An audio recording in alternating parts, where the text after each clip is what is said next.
नमस्कार दोस्तों, स्वागत है आप सभी का एक और नई वीडियो में। दुनिया में बहुत सारे मिलिट्री ऑपरेशंस हुए हैं, लेकिन बहुत कम मिलिट्री ऑपरेशंस ऐसे हैं जिन्होंने अपना एक खास मुकाम बनाया है। और आज हम बात करेंगे ऐसे ही एक मिलिट्री ऑपरेशन के बारे में। ये मिलिट्री ऑपरेशन रोमांच और बहादुरी से भरपूर है। जब आप इस मिलिट्री ऑपरेशन के बारे में जानेंगे तो आपके भी रोंगटे खड़े हो जाएंगे, ऐसी मेरी गारंटी है। तो अब शुरू करते हैं उस ऑपरेशन के बारे में, जो ऑपरेशन इजराइल ने 4000 किलोमीटर दूर युगांडा में चलाया था, और ये एक रेस्क्यू ऑपरेशन था। तो दोस्तों, जिस ऑपरेशन की मैं बात कर रहा हूँ उस ऑपरेशन का नाम है ऑपरेशन थंडरबोल्ट।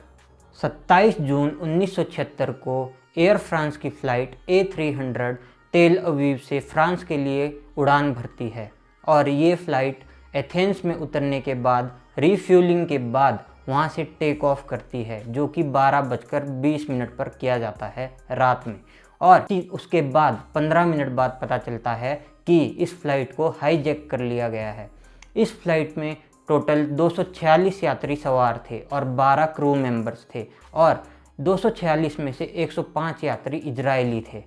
जिस समय ये प्लेन हाईजैक हुआ उस समय इजराइल के पीएम एक मीटिंग में बैठे हुए थे, और तभी एक आदमी बाहर से आकर एक कागज़ उनके सामने रख देता है, और उस कागज़ को पढ़ने के बाद इजराइल के पीएम उस समय चल रही मीटिंग को रद्द कर देते हैं, और तभी वो अपनी कैबिनेट और इजराइल के हायर डिफेंस ऑफिशियल्स को बुलाते हैं आपातकालीन मीटिंग के लिए। जिन 4 हाईजैकर्स ने इस प्लेन को हाईजैक किया था उनमें से 2 जर्मनी के थे, जिसमें एक पुरुष और एक महिला थी, और 2 हाईजैकर्स फिलिस्तीन के थे। एथेंस से उड़ान भरने के बाद इस प्लेन को मिडल ईस्ट के एक देश लीबिया के बेनगाजी में ले जाया जाता है, जहां इस प्लेन की रिफ्यूलिंग के बाद इस प्लेन को युगांडा के एंतेबे एयरपोर्ट की तरफ ले जाया जाता है, जहां पर उस समय युगांडा का तानाशाह ईदी अमीन उन हाईजैकर्स को रिसीव करता है और उन हाईजैकर्स को अपना खास मेहमान बताता है। ईदी अमीन एक बहुत ही क्रूर शासक था, और उसके बारे में कहा जाता है कि वो इंसानों का मांस खाता था और वो हिंदुस्तानियों का बहुत बड़ा दुश्मन था। तभी हाईजैकर्स अपनी डिमांड सामने रखते हैं, और उनकी डिमांड थी कि फ्रांस और इजराइल की जेलों में 50 से ज़्यादा जो उनके फिलिस्तीनी साथी बंधक बनाए गए हैं उन्हें छोड़ दिया जाए। लेकिन इजराइल और फ्रांस दोनों ही उन बंधक बनाए गए लोगों को नहीं छोड़ना चाहते थे। प्लेन के हाईजैक होने की खबर पूरे इजराइल में फैल चुकी थी, और इजराइल के लोग प्रोटेस्ट कर रहे थे कि वहाँ की सरकार उन हाईजैकर से बात करे और अपने नागरिकों की रिहाई के लिए प्रयास करे। लेकिन इजराइल की हमेशा से नीति रही थी कि वो कभी भी आतंकवादियों से बात नहीं करता, बल्कि वो सीधा उनके ऊपर ऑपरेशन लॉन्च कर देता है। इजराइल की कैबिनेट में अपने नागरिकों की रिहाई को लेकर मंथन शुरू हुआ और बहुत सारे पहलुओं पर चर्चा की गई, लेकिन रेस्क्यू ऑपरेशन इतनी दूर चलाना बहुत बड़ा खतरा था। तब पता चला कि युगांडा का तानाशाह उस समय अपने लिए नोबेल पीस प्राइज चाहता है, तो इजराइल ने पेशकश की कि अगर सारे नागरिकों को छोड़ दिया जाए और सारे बंधकों को छोड़ दिया जाए तो इजराइल उसे यह प्राइज़ दिलाने में मदद कर सकता है। इजराइल के इस प्रस्ताव को युगांडा के तानाशाह ने ठुकरा दिया, और उसी समय मोसाद भी इसमें एक्टिव हो गई, और मोसाद ने हाईजैकर्स की सारी जानकारी इकट्ठा करनी शुरू कर दी। दिन बीतते गए और बहुत सारे प्लान बनते गए, लेकिन कोई भी अंतिम प्लान नहीं बन पाया। इसी बीच एक बहुत बड़ी डेवलपमेंट देखने को मिली। डेवलपमेंट ये थी कि उन हाईजैकर्स ने यहूदियों को बाकी बंधकों से अलग कर दिया था। मतलब कि यहूदी, जितने भी यहूदी धर्म के लोग उन बंधकों में शामिल थे उन्हें अलग कर दिया गया, और बाकी सारे धर्मों के लोगों को अलग कर दिया गया, और बाकी धर्म से जुड़े लोगों को रिहा करना भी शुरू कर दिया गया। अब इससे ये बात साफ हो चुकी थी कि सिर्फ और सिर्फ इजराइल ही उन हाईजैकर्स के निशाने पर था। पहले पानी के रास्ते कुछ जवानों को एंतेबे एयरपोर्ट भेजने का प्लान बनाया जा रहा था, लेकिन ये प्लान कैंसिल कर दिया गया क्योंकि एंतेबे और इजराइल के बीच की दूरी बहुत ज़्यादा थी। इसके बाद मोसाद और इजरायली एयरफोर्स ने मिलकर प्लान बनाया कि 200 सैनिकों को एंतेबे एयरपोर्ट पर रेस्क्यू के लिए भेजा जाएगा।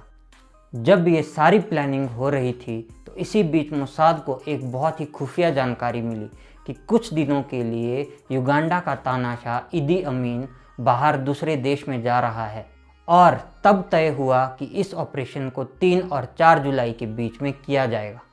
इजरायली सरकार ने हाईजैकर से बात करके डेडलाइन को 4 जुलाई तक करने के लिए मनवा लिया और उसके बाद 3 जुलाई को कैबिनेट में हुई मीटिंग के बाद ऑपरेशन थंडरबोल्ट को मंजूरी दे दी गई। इजरायली एयरफोर्स के प्लेन्स ने इजराइल से उड़ान भरी और रेड सी के ऊपर से युगांडा की तरफ रवाना हो गए। अब इजरायली प्लेन्स के सामने 2 चुनौतियां थी। पहला कि दुश्मनों के रडार से बचना और दूसरी प्रॉब्लम थी रिफ्यूलिंग की। तो दुश्मनों के रडार से बचने के लिए प्लेन को कम हाइट पर उड़ाया गया और रिफ्यूलिंग के लिए स्पेशल तरह के प्लेन्स ले जाए गए जो हवा में ही रिफ्यूलिंग की सुविधा दे सके और रिफ्यूलिंग जो हवा में ही कर पाए। ऐसे प्लेन्स को ऑपरेशन में शामिल किया गया और ऐसे समय में जैसे ही इजराइल के कमांडोज एंतेबे एयरपोर्ट पर पहुंचे, उनके ऊपर फायरिंग शुरू हो गई।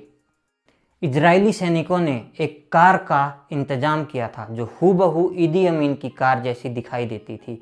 ऐसा उन्होंने इसलिए किया था ताकि जब वो एंतेबे एयरपोर्ट पर पहुंचे तो युगांडा के सैनिक इदी अमीन की गाड़ी समझकर उन पर फायरिंग ना करें, लेकिन उनका ये प्लान फेल हो गया और जिसके बाद इजरायली सैनिकों ने अपने नागरिकों को बचाने के लिए सीधा उस जगह पर अटैक कर दिया जहां पर इजरायली नागरिकों को रखा गया था।